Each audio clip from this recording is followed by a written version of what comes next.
Morning, this is Dirk with Tanis Aircraft.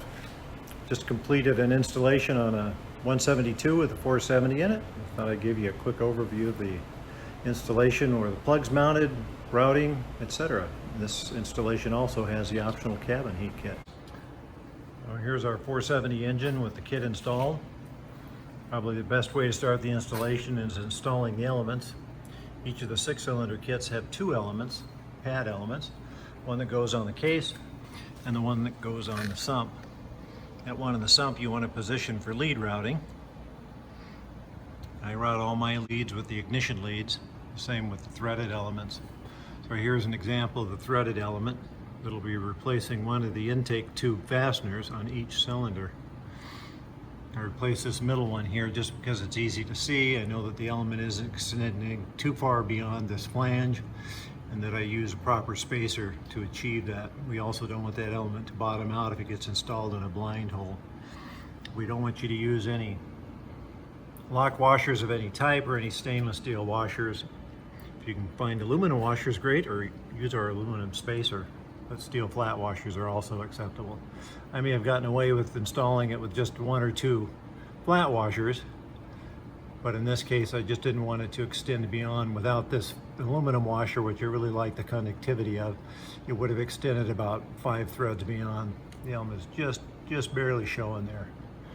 But all 6 of the cylinders receive one of those. The top of the crank gets a pad and the bottom of the sump gets a pad. Just followed all the ignition leads with our leads. You can see the plug here mounted in one of our optional brackets. The bracket kit also includes a flange for the indicator light, which is included in the preheat kit. You can see the junctions for the kit here. There's one, and then there's another one located on the other side over here, kind of hidden underneath all the leads. In this installation, again, we've got the cabin heater, so we have the circuit protection for it located up here as well, and the circuit protection for the preheat engine preheat kit located here. The lead for the cabin heater is just routed through the baffling with existing wires, and then again it continues its routing on into the cockpit through an existing firewall fitting.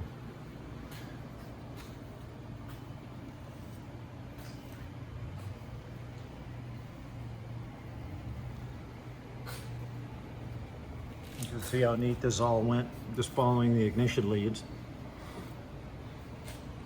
And it comes out here and feeds each of the elements on the cylinders. And then inside the aircraft, we've got our cabin heater. This one was installed for temporary use, so he just uses it in the winter time when it's cold by plugging it in. See if I can show you all the parts included with this. It's not plugged in right now.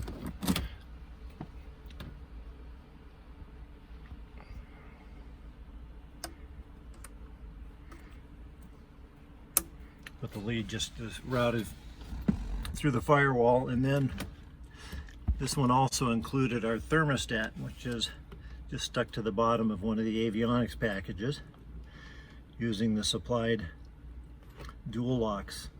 And this one here is adjustable. I usually set it about 60 degrees. That way when the cabin gets any warmer, this heater, which draws 500 watts, is not operating needlessly. You can adjust it to whatever temperature you decide you like. When it's cold, it's pretty much on all the time. So there's that cabling. When you're ready to go flying, you just unplug it, stow it in a side pocket, and then stow the heater. Well, that's it. Hope you have fun installing yours.